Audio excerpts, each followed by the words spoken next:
We'll stick then with one of those top stories now for our Global Grid segment. That's that police officer opening fire at a pilgrimage to a synagogue in Djerba, Tunisia, after killing at least one police colleague.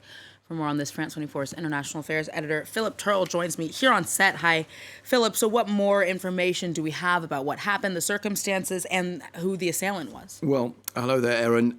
This happened at the Gunman synagogue, which is situated on the island of Djerba. This is an annual pilgrimage which brings in some 5,000 Jews from around the world to Djerba, which has the largest Jewish population in Tunisia, about 1,300 of about 1,500 Jews. That's a lot less than the 100,000 or so who used to live in Tunisia before independence in 1956. This is the oldest synagogue in Africa, and the actual building where this attack took place that you can see in the background there is dating from about the beginning of the 20th century. It's about 100 years old or so.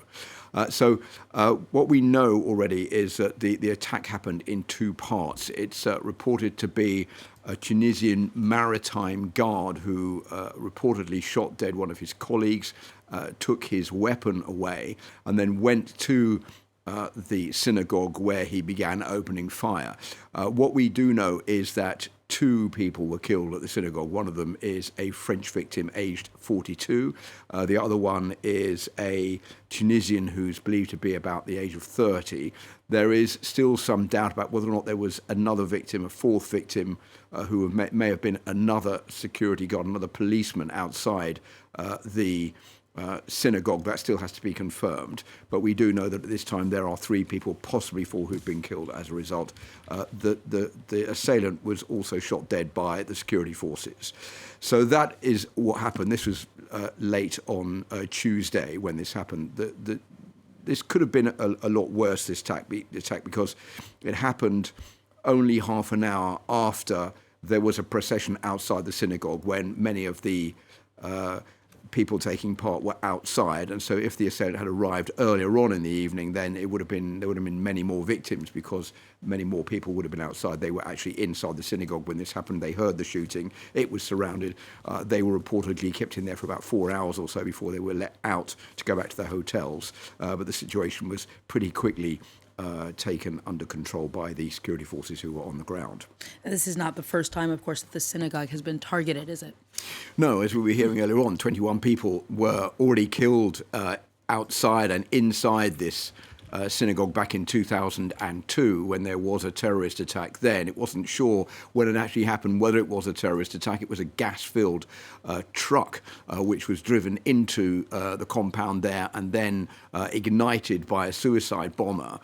So 14 German tourists were amongst the victims back there in 2002. The knock-on effect of that terrorist attack, which was then later said it was the work of Al-Qaeda who accepted responsibility for it, has meant that fewer tourists have been going to Tunisia since then for fear of a new attack. So what we've seen happening over the past few hours is also going to have probably a negative effect of people wishing to go to Tunisia to take part in this annual pilgrimage at a time when the crowds are coming back, and also at another time when this pilgrimage was getting back on the ground after having been stopped during the COVID crisis. So it is all pretty bad news for the organisers of this pilgrimage at this synagogue in Djerba.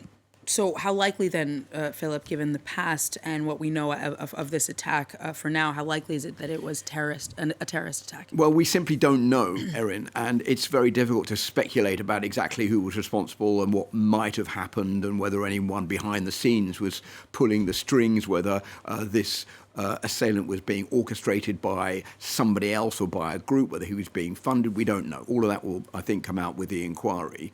But this still does ring the alarm bells that this is an anti-Semitic attack. There's probably no doubt about that, and that these kind of areas are always under threat of being the focus of some kind of attack, be it terrorist or just a single lone wolf who is operating because they want to launch an attack on a particular racial group.